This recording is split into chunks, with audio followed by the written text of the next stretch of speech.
everybody, and welcome to this session on assessment reform, the essentials. My name is Sandra Allan. I'm the sector lead for creative arts, and presenting with me today is one of our senior associates and drama expert, Michael Walker. So thank you for joining. And today's session, we're going to be looking at GCSE drama. Before we start, if everybody could just join our Slido, that's slido.com, and put in hashtag AQA drama. It's really important that you do this because we are going to be asking for your insight. We're also going to be asking if you have any questions for myself and Michael to answer. So if you join that, and I'll leave that QR code up just for a second to allow you all to, but if you go to slido.com and hashtag AQA drama. Okay, so everything you need is here. We're here as part of Assessment Reform Week to talk you through everything you need to know all together in one place.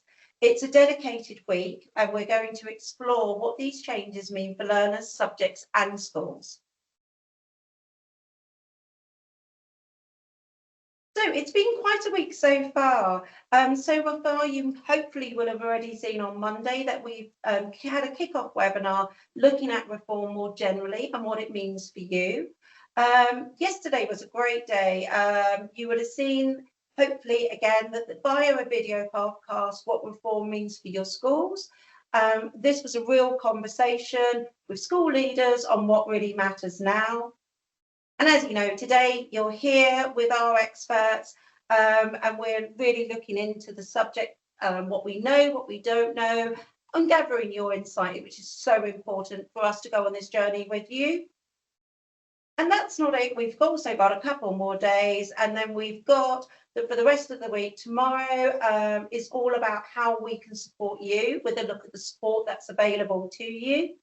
And then finally, on Friday, we'll be part of the Festival of Education, focusing on getting teachers like you involved in assessment reform with live teacher panels.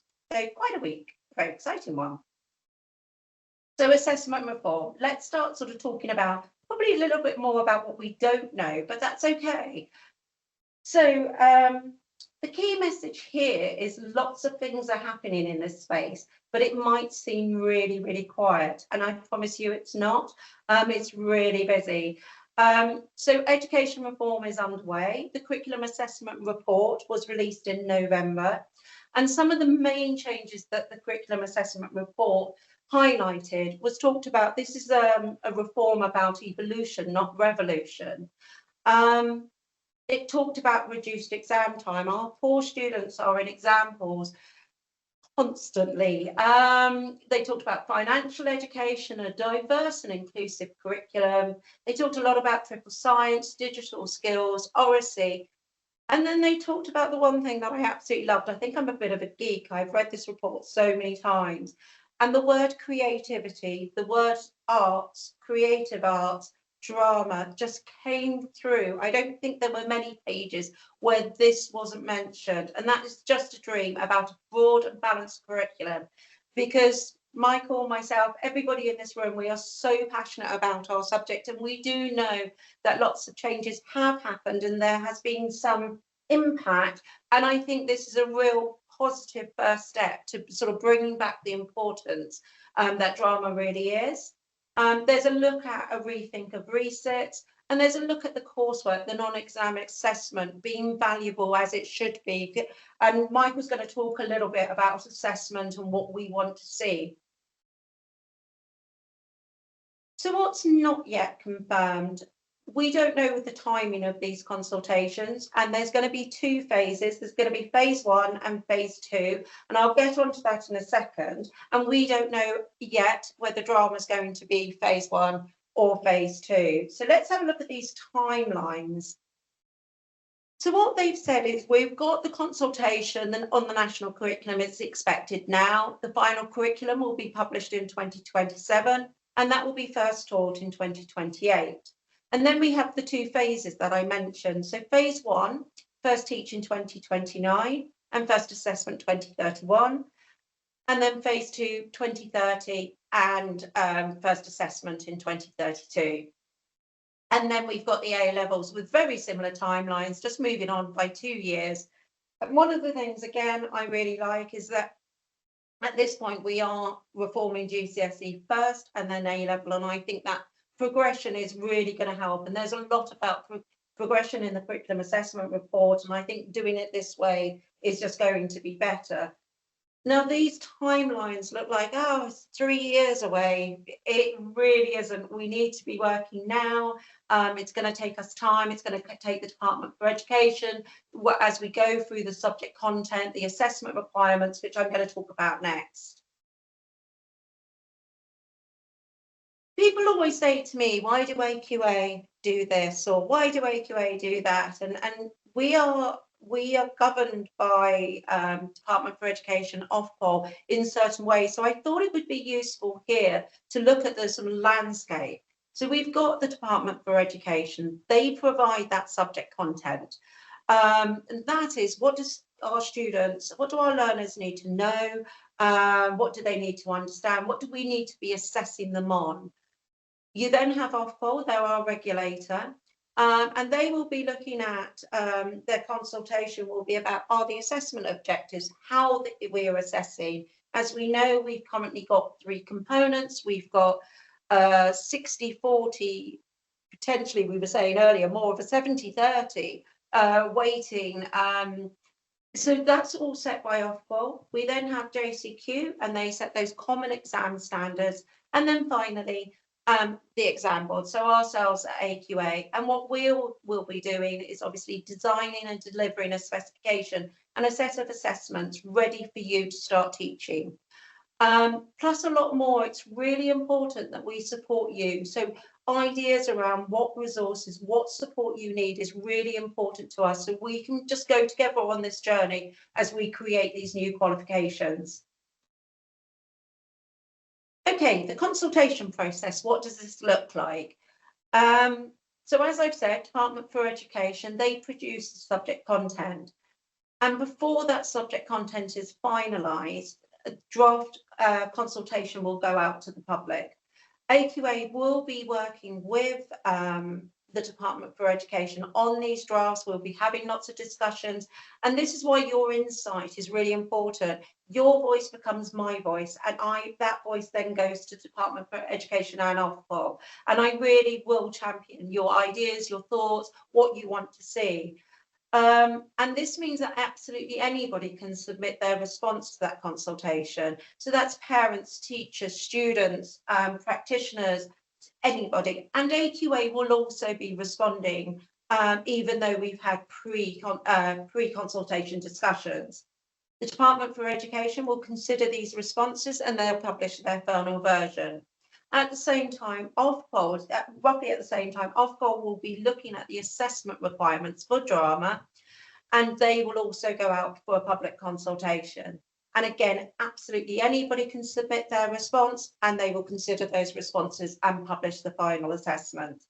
What's really key here is once these are set, no changes are to be made. So there is an expectation that the next set of qualifications are going to last between 10 to 15 years, which is quite a long time. You're probably going to need a little bit of a crystal ball and what drama is going to look like in 15 years' time. But it's really important. And if we wanted to make changes, if we wanted to have more coursework or whatever, that would have to be another reform, which is very unlikely to happen. So I'm going to do a quick poll now. It's a very simple one. On a scale of 1 to 5, how much do you understand about what assessment reform could mean for you? So there's just a QR code there before we start delving a little bit deeper into drama. Okay. That's wonderful. Thank you for everybody. Still voting. Still voting.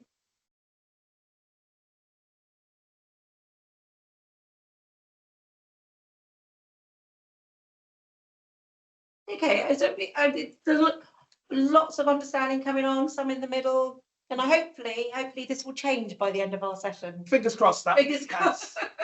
Right, okay, so I'm just going to take back control. So I won't be a moment. I'm very creative, not very technical. So hopefully this will work quite nicely. Yeah, we're back on. Okay, so thank you for everybody for completing that poll. Right, GCSE drama, why we're here and what we love. Okay, so if you look at the curriculum and assessment report, if you just sort of do a find and go to drama, there's a whole section. But what it's saying is basically that GCSE drama needs a review of content to ensure it's current and it's discipline relevant. It has said that we're going to review the assessment balance. And again, we'd really love your ideas and what your thoughts are on what that assessment balance looks like. And I'm not going to steal your thunder. We need to refine our assessment methods to ensure they are valid for drama. We need to make sure there is clear progression to further study and career. So not necessarily straight to A level. It could be vocational awards. It could be going straight into industry. But we also know that drama just has these most amazing transferable skills. And actually, if a student chooses to do GCSE drama, they may go on to do, it will support those, you know, that well-being, that confidence. There's so much there.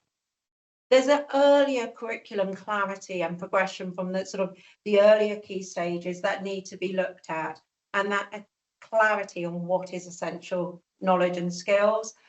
So I'm going to hand over a little bit to Michael now to look at some of the key topics. And we're keen to hear your voice so we can ensure that they're reflected when I'm having these conversations with the department. Excuse me, I'm losing my voice now, with the Department for Education and Ofcom. So these insights are really important to us. So as I just, before I hand over, please use Slido now. Give us your insights. Do you agree with what Michael's saying? What are the pros and cons to what we're saying? And over to you. Thank you very much.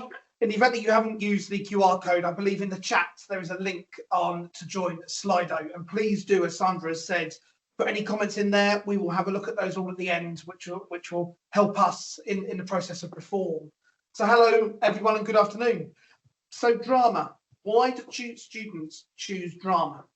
Well, I know in talking to Sandra all the time and talking to lots of drama teachers, they choose it for the practical elements. That's what people are interested in getting up on stage and performing in a variety of different performance styles. And if we look at the current specification, we are seeing that it is a 70-30 split, with obviously you've got the NEA coursework as well, you've got 40% written exam, 40% on that written exam. It is a large amount.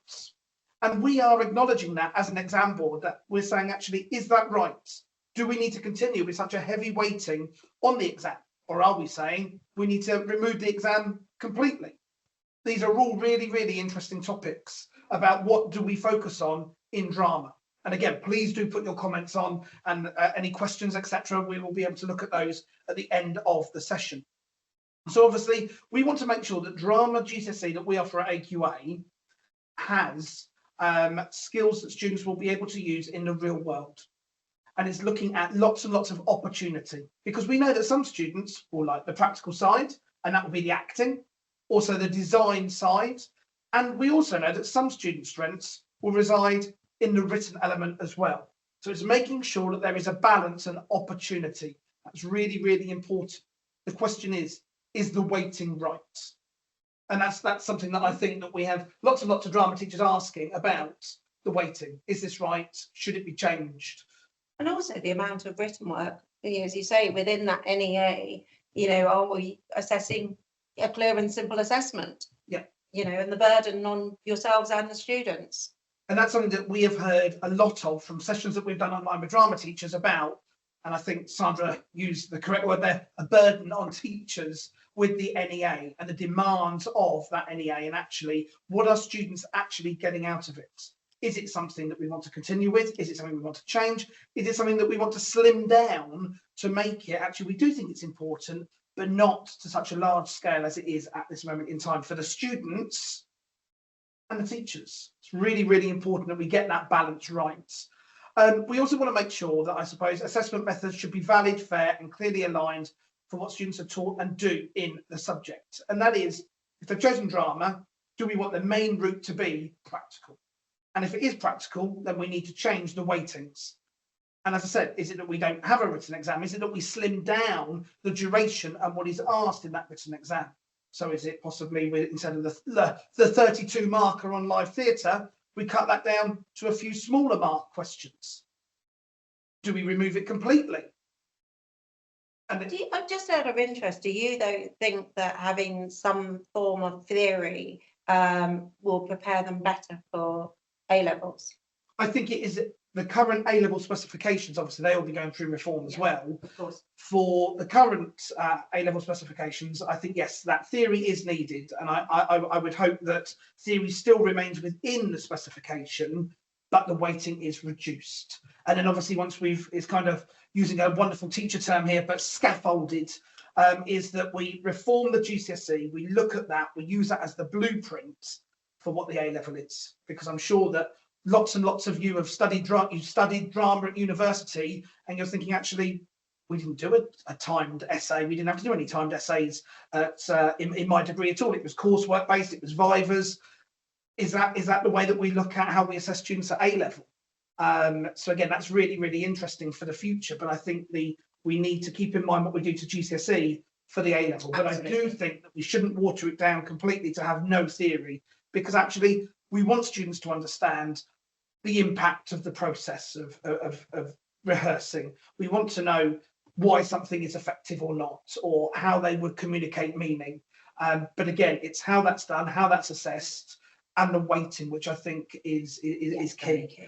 I mean, I think one of the bullet points we put up here about is should we be capturing that post process as well as that final performance outcomes? Yeah. You know, and how do we do that? And maybe that is a little bit more through the theory rather than logbooks and lots of writing there. It's really, because in the old specification, it was, if my memory goes that far back, but it was recording a rehearsal session that then had to be sent off to a moderator to be looked at, and teachers used to grade students on their rehearsal process, and that played part of the mark. Is it that we go back to something like that again, that we assess a snapshot of how they are in the rehearsal period, or is it that we get them to write a short diary entry that we then assess, or is it a Q&A with the students? Because that process is really important if we're looking at the devise, their ideas, and I think that's key, isn't it? We want students to be creative. We want students to flourish in that environment and to plant their ideas and watch it grow. And it's that process that we want to know a bit of information about, but not as a burden.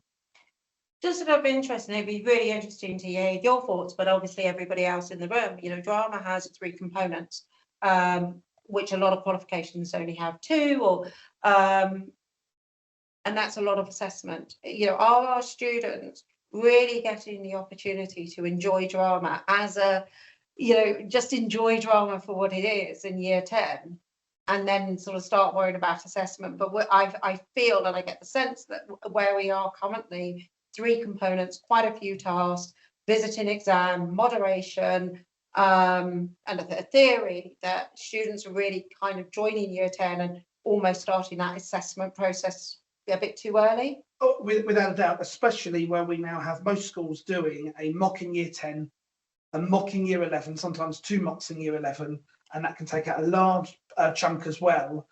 There is so much to do and so little time. Yeah. And it is then looking at, do we just offer one practical unit where possibly it is a choice between devising and scripted, or is it a possible reinterpretation that you can choose a script, but then you add to that as with devising, so you can kind of build a completely new performance. So it could be that the end product has to contain a certain amount of the script.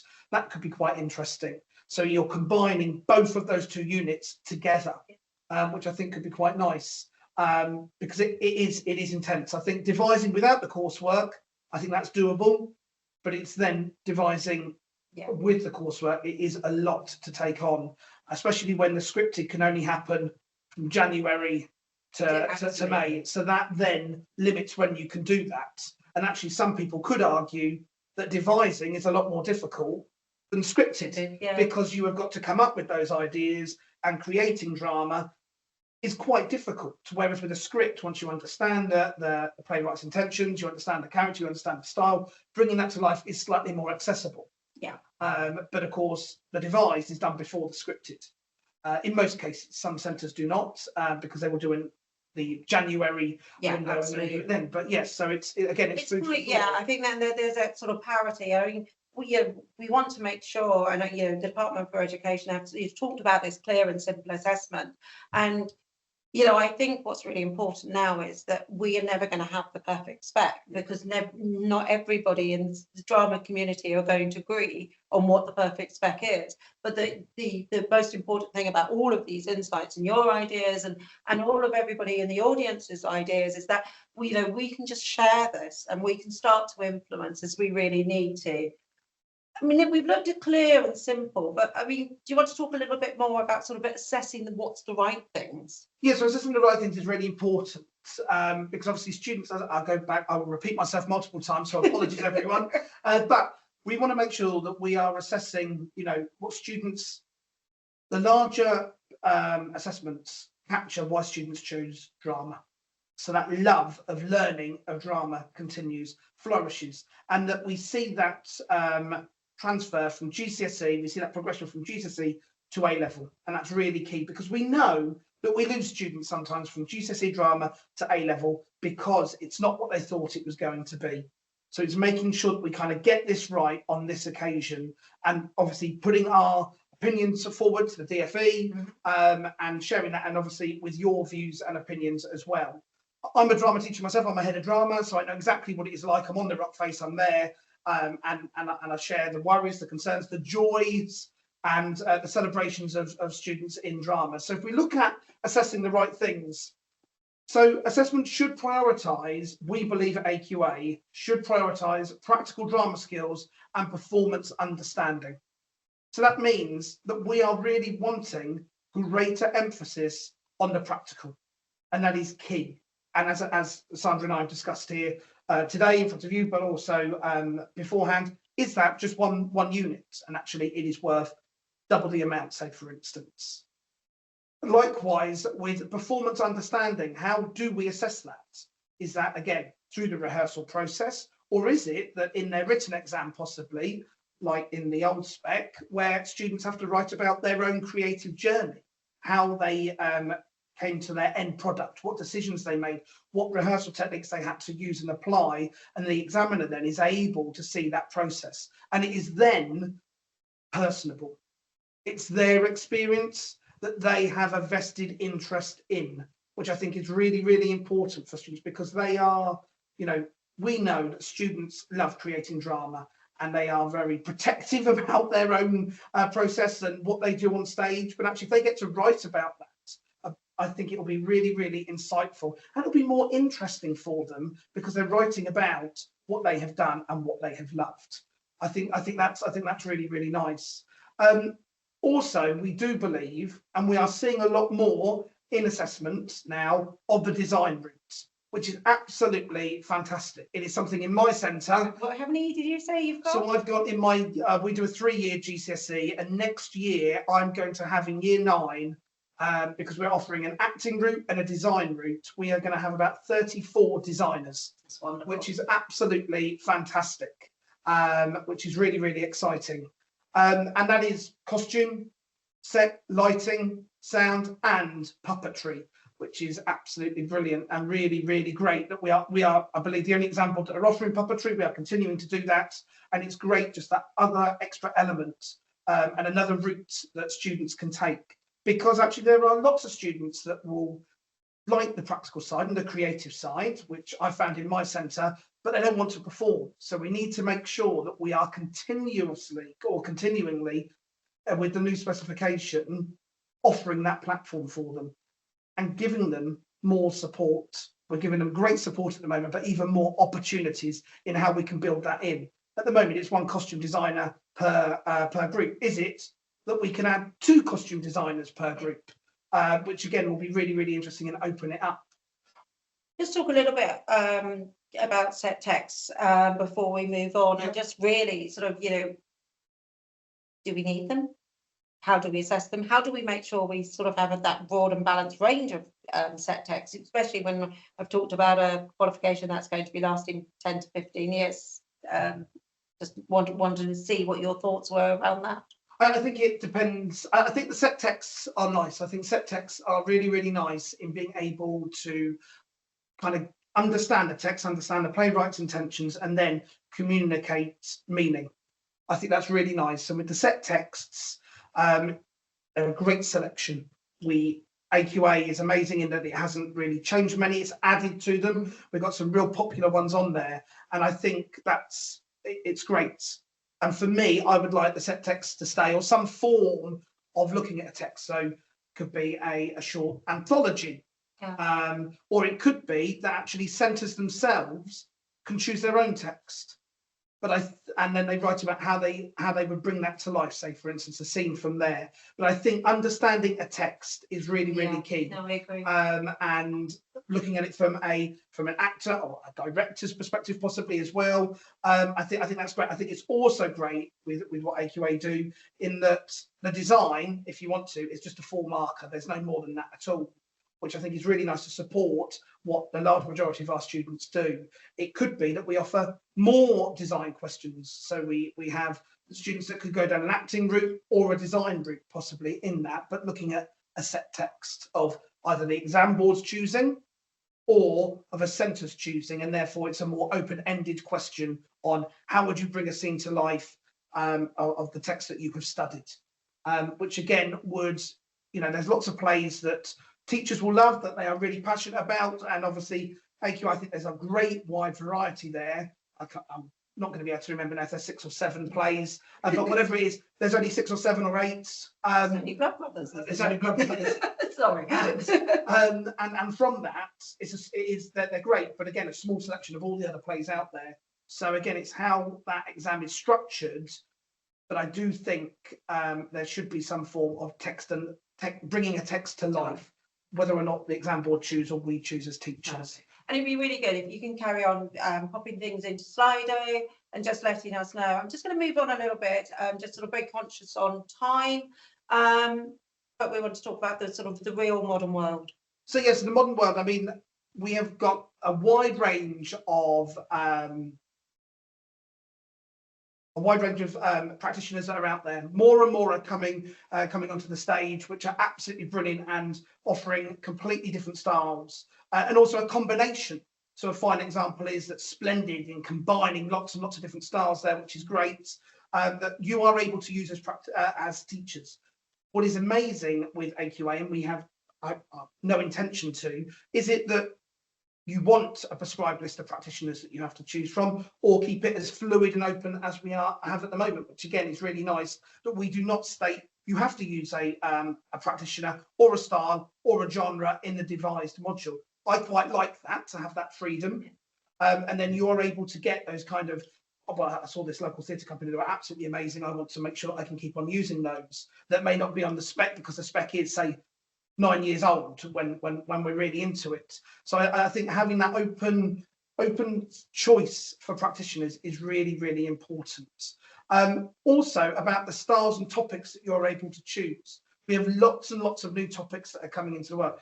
I know we talk about social media a lot, but do we want to give a theme that you can choose to have a type of theatre? Your devised piece is created on that topic, or is it, again, we want to make sure that teachers have open-ended, they can do whatever they want, which again is freeing, but actually some students find that quite limiting or quite scary, because there's nothing to hold on to. Other boards will state you must have a set practitioner. We don't. I think that's great. It'll be interesting if you would like further guidance, or is it that you would like, actually, here are some practitioners and genres that would work really well. What would you like to see? Especially, I think the really interesting thing here is with the set text, sorry, not with the set text, but with the scripted component, keeping it in line with the original playwright's intentions. Now, we know that there are lots of theatre companies out there that will want to kind of reinterpret and change the original storytelling of a set text. So it might be you've got a piece of the seagull, but actually we're now going to do it in a physical theatre perspective or an immersive method. Is it that we are going to open that up and allow the scripted component, if we continue with it, to be more open, that you can do it in any style? You can change the style if you wish, which could be far more creative instead of it being restrictive to the original playwright's intentions, especially in a contemporary world. And Sedgman should value real-world rehearsal and production processes. And again, that is, what are we after for those students? Do we want them to have to document all of their ideas, or is it to look at some rehearsal techniques that real-life theatre companies are using, and then we can talk about those? I think that's interesting, instead of it just being, my teacher said we had to do this. So yeah. Thank you. I think sort of a real key topic at the moment, and I think we see, lots of students take drama for lots of reasons and inclusivity, but we also know a lot of students drop out because they can't do a monologue or they don't want to work. I'm about to drop my laptop. But do you want to talk a little bit about that inclusion and that accessible first mindset? So I think it's really, really important. We are, I'm a teacher myself. Since COVID, there has been a change in the cohorts of students in school anyway, in regard to rising anxieties and worries, but they are still wanting to be creative, and having to perform could be very, very difficult for students. So that's why the design route is absolutely fantastic. But also the criteria for the performances is that you have to use physical and vocal skills. Actually, why? In the new specification, could it be that you would apply skills relevant to the style that you are doing? So therefore, could it be a piece of silent theatre where you just use the physicality instead of the vocals for students that may end up struggling in coming up on stage and having to talk, but actually physically, they would be absolutely fantastic at that? Is it that perhaps with puppetry that you could have a puppeteer performer? So again, they are not on stage. They could actually be the puppeteer, but they are acting as an acting candidate, but controlling that puppet, talking as that puppet. They may find that really interesting, or not even talking, but manipulating that puppet and seeing how that works in the piece. That again will be really, really fascinating. Additionally, we are seeing a massive rise. I love them. I love radio dramas. I love podcasts. And years ago, podcasts, they weren't a thing, but now loads and loads of students listen to them. Is it that we look at radio drama? The students getting up on stage in front of an audience, they find that really, really daunting and scary. But is it that we offer radio drama as an option, as an optional route for students to perform either a scripted piece, or they come up with a devised piece for radio, where perhaps they have to create their own sound effects, or they can source them, etc. That would be really, really interesting as well. Again, marking the skill set needed for that medium. It's going back to assessing the right things, Yes. And that simple assessment. I'm quite conscious of time, just purely because I want to give the opportunity for you to answer some questions of myself. The next slide, I'm just going to flick through. This is our key themes. Is there anything you quickly wanted to pull out here, or do you I think what's just really important is the consistent expectations and standards across all components. What is really important is that something that we pride ourselves with AQA, with the drama GCSE written exam, is that students and teachers know what is going to come up in that written exam. Yeah. The same for the devised unit and the scripted unit. They don't change, and we want to make sure that the new specification also follows that for the written exam. I think that is key. Is that something that you like? That it is, I say rigid, and that's not meant in a negative. Blueprint. It's a blueprint. There we go. Rigid is not, but you've got that blueprint that you can use, that and that I hope that gives me a lot of confidence and reassured that I know what my students are going into. And I would hope, I would think that most drama students and students like that, and that's something that we would want to make sure that we keep in the written assessment. Or is it, again, if we do keep some devised coursework, would you like questions set by the exam board that students then have to answer? Again, you then have that consistent expectation Obviously, how you answer them is up to you, but would you like that extra guidance? That's something to think about. I mean, we really are at sort of, very much early stages in discussing, but really key important stages. And I think everybody's probably going to be sick of you and I talking about this and getting your insight, but it is so important. I'm going to move on very quickly and just talking about, I'm just going to whiz through these. So AQA, we're advocating, we really are behind the sort of the review of that content. We believe it needs to happen, that assessment, the balance to ensure it's current, relevant and supports progression. Building on those communication, that collaboration and those performance skills. And we're really advocating at the moment with the Department for Education and Ofquals that these are key, that range of practitioners, the styles, the prioritising authentic, practical, collaborative assessment, and that reducing that assessment burden. But that's between the written and practical work, but also for students and for teachers.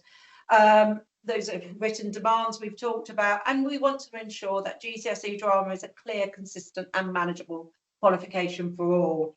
So I think we need to stop talking for a little bit. Indeed. That wasn't to him, Michael. And I think I would like to hand over, and my wonderful colleague in the background is going to pose us some questions. So hopefully we can start to look at a few of those.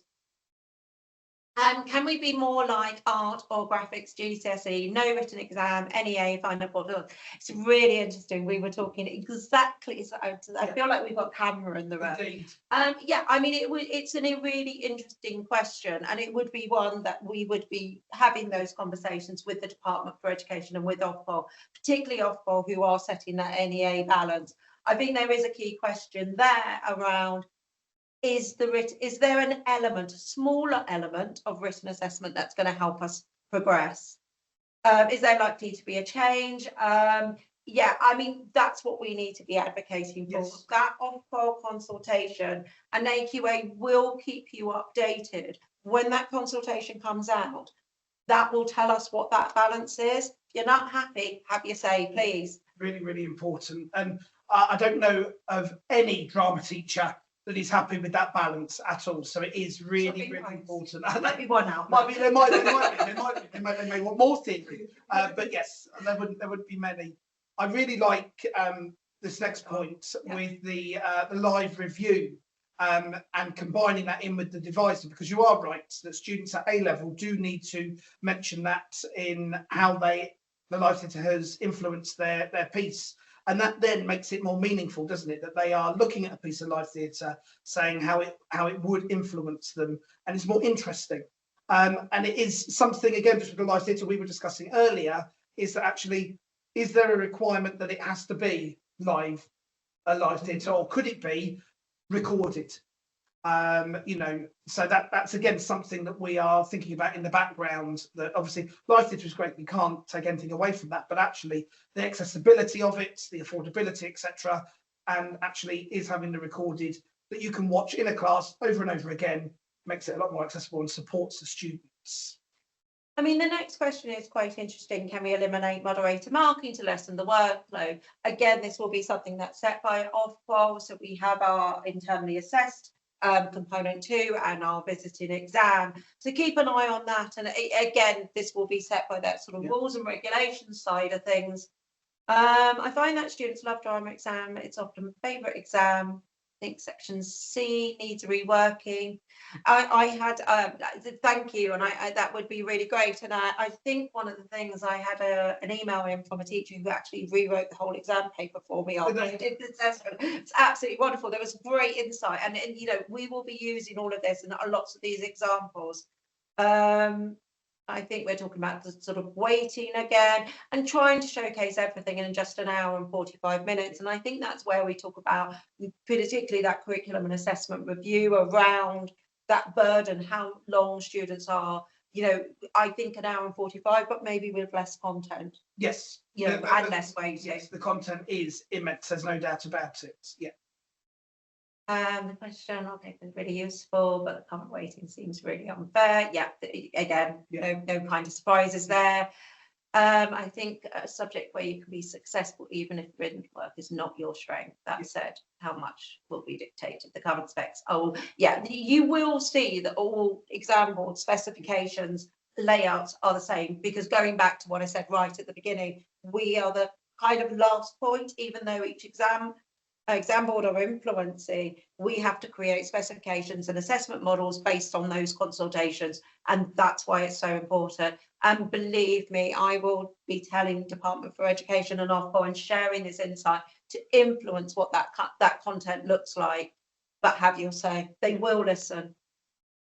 I'm just looking at the time. We've probably got time. Are there any plans to redress certain performance styles? Practices to access performance assessment criteria more effectively than actions, which are more challenging. So, as I said, it goes back to kind of looking at that the marking criteria, and that's something that we are going to look at in regard to actually, are we being too prescriptive? Does it impact certain styles? Because obviously all styles should be able to attain that top band at GCSE. That's really, and the same for A level. So again, that is, I'm an examiner myself, and that should not be preventative of students attaining that. I think we're going to have to stop there. We've got a few minutes left, and I just want to kind of wrap up. If there are any questions outstanding, obviously we will go through them, but also what's really, really important, I promise you, we will just work through this insight. I'm just going to go back to the presentation. Just make sure that's up. So I just want to do a quick poll again. So how clear are you now on assessment reform could mean for you? So if you could just do that quick poll. I'm going to carry on, sort of just very conscious we've only got a few minutes left, and there are a couple of points I wanted to say. So Rebecca, could we not share the poll outcomes? Maybe we could look at that right at the end. So have your say, join our teacher panel. We're waiting to hear from you. We work with teachers to create every single one of our products, and we're already working really hard, but it's so important. Do join our teacher panel. As I say, hopefully you won't be sick of me, but you're getting lots of very simple surveys, lots of engagement, and just keeping up to date, and give me your, my email's there. We've got drama@EQA. If you want to pop and write the whole new qualification and your ideas, assessment ideas, just send me everything. I just want to delve into everybody's brain right now and just go, what are you all thinking? Although we've got a very, very good idea. And we just have a couple of minutes. So I want to actually, Rebecca, do you want to show us the poll to see if people are a little bit more confident, if that's okay?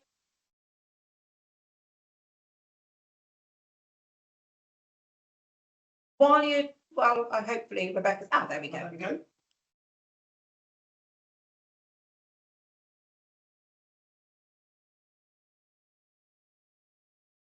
Maybe I should have done it when it was going on, and maybe I've caused. That's it. It's all. I've caused drama there. Anyway, while Rebecca's there, I'm going to say a huge thank you to everybody who's attended. It really, really has been useful, and I hope you found this as useful to give you that context. Department for Education, Ofcom, what AQA are doing. We are here to influence. We are here to be your voice. So a huge thank you for taking your time out to be here. A massive thank you to you, Michael, for not allowing me to sit here by myself and talk for a whole 45 minutes. I think I've done a talking, which is what everyone. Yeah. But also, I think my last note is a huge thank you. Well done, everybody in this room, and every drama teacher out there. It's been wonderful. You've got through 3 components. You've got through your exams, and you now all really, really deserve that summer break. So thank you, everybody, for attending, and I hope you found it welcome, and thank you again. Thank you very much, everyone.